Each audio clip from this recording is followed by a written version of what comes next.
బాబు కొంచెం సాయం చేస్తారా? చెప్పండి. నా పర్సు ఫోను బస్సులో వేనాయి. నా ఇల్లు ఇక్కడి నుంచి 20 కిలోమీటర్ల దూరం ఉంటుంది. ఛార్జీలకు ఒక 50 రూపాయలు ఇస్తారా? నేను ఇస్తా, ఆగండి. ఇయ్యకురా, తాగడానికి డబ్బులు అడుగుతుండు. కాదు బాబు, నిజంగానే నా పర్సు ఫోన్ వేయింది బాబు. పక్కూరే మాది 20 కిలోమీటర్ ఉంటుంది. పోనీ మరి మనం దించుదామారా? ఎవరిని పడితే వాళ్ళనే బండి పైన ఎక్కించుకుంటారా? ఏం పర్వాలేదు బాబు. తాగేటోళ్ళు మందు లేకుండా ఉండలేరురా. డబ్బుల కోసం గిసుంటి నాటకాలు ఆడతారు.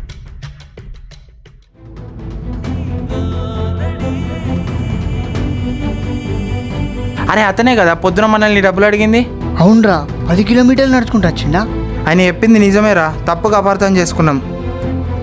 10 కిలోమీటర్లు నడుచుకుంటూ వచ్చిర్రా అంకుల్. సారీ అంకుల్, తాగడానికి డబ్బులు అడిగిరేమో అని అనుకున్నా. ఏం పర్వాలేదు బాబు, అందరు అలాగే ఉంటారని మాత్రం అనుకోకండి.